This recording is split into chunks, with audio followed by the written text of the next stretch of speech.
네, 생명나무는 성경에서 창세기에서부터 계시록까지 계속 등장하는 정말 아주 중요한 나무입니다. 생명나무는 단순한 나무가 아니라 하나님께서 인간에게 주시려고 하는 생명의 원천을 상징하고 인간이 하나님과의 그 바른 관계 안에서만 이 생명을 누릴 수 있다는 것을 가르쳐주는 그런 나무입니다. 그래서 창세기 2장 9절에서 처음으로 이 생명나무가 등장하는데요. 아까 우리 손은배 교수님께서 성경 다 읽으셨기 때문에 거기에 보면 중앙예라고 이야기를 하고 있는데, 이 나무는 바로 인간이 하나님을 중앙에 모시고 하나님과의 관계를 유지할 때, 교제를 유지할 때 먹을 수 있는 것이고, 이것은 곧 하나님과의 관계 속에서 얻는 영원한 생명을 우리에게 말하는 것이다 하는 것이죠. 그런데 인간은 하나님께서 금하신 그 선악을 알게 하는 나무의 그 열매를 먼저 따먹는 바람에 그 결과 생명나무에 대한 접근이 차단됐다는 것이죠. 결국 이 생명나무와 인간의 삶과의 관계를 우리가 봐야지 되는데, 인간이 하나님과의 바른 관계를 유지하는 동안 얻을 수 있는 그 영원한 생명을 상징하는 것인데, 인간이 죄를 지음으로 말미암아 완전하게 차단된 것, 아까 우리 손은배 교수님께서 창세기 3장 22절 읽을 때 여러분들이 다 보셨습니다. 하나님이 이제 그 인간이 죄 가운데서 영원히 사는 것을 원하지 않으셨기 때문에 생명나무에 접근하지 못하도록 막은 것은, 이것은 벌이 아니라 인간이 죄 가운데서 영원히 사는 것, 영원히 머무는 것을 방지하기 위한 하나님의 보호장치였었다라고 우리가 볼 수가 있는데요. 그러면 이제 이 생명나무에 대해서 이제 성경 말고 고대 근동의 그 문헌들에서는 이 생명나무를 다루고 있는가, 이라는 것을 한번 볼 수가 있는데요. 이 고대 근동 문헌에서는 생명나무가 단순한 나무가 아니라고 신의 지혜, 신의 법, 그 또한 영원한 생명, 영적 생명을 상징한다라고 이야기를 하고 있습니다. 이제 여러분들이 보시면은 이제 그 보라호트라는 그런 그 책에서 여러분이 보시면은 도라는 생명나무와 같아서 그 말씀을 붙잡는 자는 영원한 생명을 얻는다, 이렇게 이제 가르쳐 주고 있습니다. 그러니까 생명나무가 곧 성경이고, 생명나무 자체가 바로 이제 이 법이다, 성경이다라는 것을 가르쳐 주는 것이죠. 그래서 이제 그 고대 근동 문헌에서는 보면 성경을 읽고 공부하고 연구하는 것이 곧 생명나무의 열매를 먹는 것과 같아. 그래서 이를 통해서 영적인 생명을 얻게 된다, 이렇게 이제 가르쳐 주고 있습니다. 또 그 제네시스 라바라는 그런 책이 있는데, 거기에는 보면 생명나무를 하나님의 지혜와 영적 생명을 상징하는 나무다, 이렇게 말을 하고요. 또 미드라시 트힐림이라고 있는데, 거기에도 보시면은 하나님의 말씀이 생명나무의 역할을 한다, 이를 따르는 것, 다시 말해서 하나님 말씀을 행하는 것, 하나님 말씀의 계명을 지키는 것, 이것이 영생의 길이다, 이렇게 이제 가르쳐주고 있습니다. 또한 이 고대 근동의 문헌이 여러 가지가 있어요. 길가메시, 서사시, 여러분들 아시는 엔키와 닌후룩 사그, 또 이집트의 그 신화, 이런 데서 다 이렇게 보시면은 이 생명나무를 뭐라고 이야기하냐면은 바로 신의 지혜, 또 신의 계명, 신의 법을 상징하고, 바로 그 신의 말씀과 신의 계명을 따르는 것, 이것이 곧 생명의 나무의 열매를 얻는 것과 같다라고 고대 근동 문헌에서 그렇게 이야기를 하고 있습니다. 그런데 그 고대 근동 문헌에서도 보면 인간이 영생을 얻으려고 하지만 결국은 잃어버린다라는 것이 계속 반복되어지고 있습니다. 이것은 결국 성경 속의 생명나무의 이 기사와 공통된 주제를 다루고 있습니다.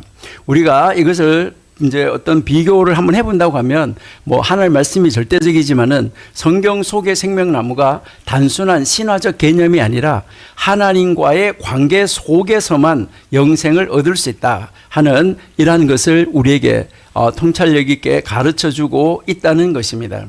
그러면 우리가 창세기 2장에 나오는 이 생명나무의 위치, 그리고 생명나무의 역할은 무엇인가 하는 것이 굉장히 중요한데요.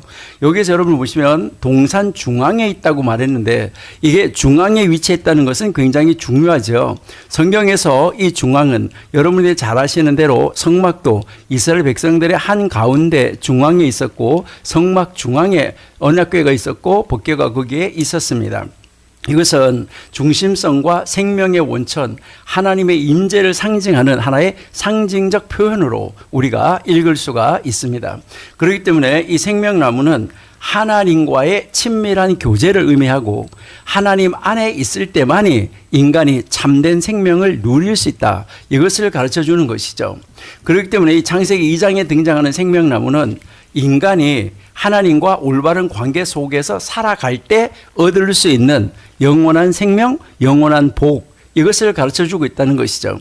그런데 안타깝게도 아담과 하와는 하나님께서 허락하신 이 동산의 모든 나무 열매를 먹을 수가 있는데 선악을 알게 하는 나무의 열매가 금지되어 있었는데 그것을 먹는 바람에 문제가 심각해졌다는 것이죠. 이것은 인간이 자유의지를 가지고 자기의 지정의를 가지고 정광 목사님 말씀대로 온전하게 자기의 판단 기준으로 하나님의 판단 기준을 넘어섰던 것, 그러니까 다시 말해서 이제 그 사단의 독을 마셨다는 것이죠. 이렇게 해서 하나님을 신뢰하며 살아가야 되는 그 사람이 이제 자기 의지대로 살아가게 된 것이죠. 생명나무의 열매를 먹는 것은 단순한 육체적 생명을 유지하는 것이 아니고 하나님과의 온전한 관계 속에서 끊임없이 공급받는 영적 생명을 우리에게 가르쳐주고 있다는 것이죠. 그런데 결국 인간의 불순종과 이제 이 선악을 알게 하는 나무의 열매를 먹음으로 말미암아 문제가 심각해졌다는 것이죠. 이 사건은 인간이 하나님의 말씀보다 자신의 판단을 앞세운다라고 우리가 좀 전에 말씀드렸습니다. 스스로 지혜를 결정하려는 교만한 선택을 했다는 것이죠. 그 결과로 죄가 세상에 들어왔고 인간과 하나님과의 관계가 단절되어지고 그 결과로 말미암아 생명나무의 접근이 차단되었던 것이죠. 죄를 범한 후 인간이 다시 생명나무의 열매를 먹고 죄된 상태에서 영원히 살게 되는 것을 방지하기 위해서 하나님께서는 생명나무에 대한 접근을 차단시켰던 것이죠. 하나님께서 생명나무로 가는 길을 그룹으로 이제 불과 칼로 막으신 것은 이것은 벌이 아니라 죄인이 타락한 상태에서 영원히 살지 못하도록 보호하셨다. 바로 이것은 이후에 예수 그리스도를 통한 구속을 통해서 인간이 다시 생명나무에 접근할 수 있도록 하는 하나님의 계획을 미리 예고하는 장면이다라고 우리가 볼 수 있습니다. 그 예고했던 것이 어디에서 나타나냐면 창세기에서 시작한 것이 계시록으로 이어지는 것을 우리가 볼 수 있어요. 계시록 2장 7절에서 생명나무가 이기는 자에게 주어진다라고 말씀하고 있죠. 이 신약에서는 예수 그리스도를 믿고 승리한 자들은 다시 생명의 나무의 열매를 먹게 된다라고 이야기하고 있습니다. 계시록 2장 7절에서 이기는 자, 이 말은 예수님을 믿고 세상의 유혹과 죄를 이기고 끝까지 믿음을 지키는 자, 이 자가 이기는 자죠. 그래서 이 이기는 자에게 이 생명나무의 복은 이제 예수 그리스도를 통해서 온전하게 회복될 수 있다는 것을 보여주는 것이죠. 그래서 결국 이것은 계시록 22장에서 새 예루살렘에서의 생명나무로 이어지는 것을 우리가 볼 수 있습니다. 그러니까요, 22장에서는 새 예루살렘에서 생명나무가 다시 등장하는 것이죠. 그러니까 신라권 다시 복락원, 이 복락원에서 다시 등장해서 완전한 구속과 회복을 우리에게 상징시켜 주는 것이죠. 이 장면이 바로 계시록 22장 2절의 이 장면이 창세기 2장에서 잃어버린 생명나무가 이제는 다시 인류에게 주어진다는 것을 우리에게 가르쳐 주고 있습니다. 그리고 이 생명나무가 12가지 열매를 맺는다는 것은 하나님의 풍성한 은혜와 공급을 우리에게 가르쳐 주는 것이죠. 그 나무 잎들이 만국을 치료한다라고 말씀하고 있습니다. 하나님 나라에서 더 이상 질병과 고통이 없다는 것을 우리에게 가르쳐 줍니다. 다시 말해서 예수 그리스도의 구속을 통해서 그 십자가의 구속을 통해서 예수 그리스도와의 연합을 통해서 인류는 다시 하나님과의 친밀한 관계가 회복이 되어지고 생명나무의 이 복을 누리게 된다는 거죠. 그 생명나무를 먹음으로 나무의 열매를 먹음으로 말미암아 이제 영원한 생명을 누리게 된다는 것이죠. 그래서 결국은 이 생명나무는 창세기에서 죄로 인해 인간이 잃어버린 그러한 하나의 존재였습니다. 예수 그리스도를 통해서 다시 회복된다는 사건을 우리에게 가르쳐주고 있는 것이죠. 창세기에서는 죄로 인해 생명나무를 잃어버렸는데 계시록에서는 예수 그리스도를 통해서 생명나무를 되찾게 되었다는 것이죠. 이처럼 이 성경은 인간의 타락과 이 구속의 여정을 생명나무를 통해서 바로 예수님의 이 생애를 통해서 우리에게 보여주고 우리가 예수 그리스도를 통해서 참된 생명과 하나님과의 교제를 회복해야 한다. 이것을 성경은 가르쳐 주고 있습니다. 그러면 이 생명나무가 우리에게 주는 교훈은 어떤 것일까요? 하나님과의 관계 속에서 찾는 참된 생명입니다. 이 생명나무의 가장 중요한 교훈은 하나님과의 올바른 관계 속에서만 오직 예수님 안에서만 영원한 생명을 얻을 수 있다는 것이죠. 인간은 하나님을 떠나서는 생명을 얻을 수가 없고 예수 그리스도를 통해서만 생명나무의 열매를 다시 얻을 수 있게 된다는 것이죠. 또한 이 생명나무는 단순히 과거의 사건이 아니라 현재와 미래에도 하나님과 지속적인 교제를 유지해야 한다 하는 것을 상징적으로 가르쳐 주는 것이죠.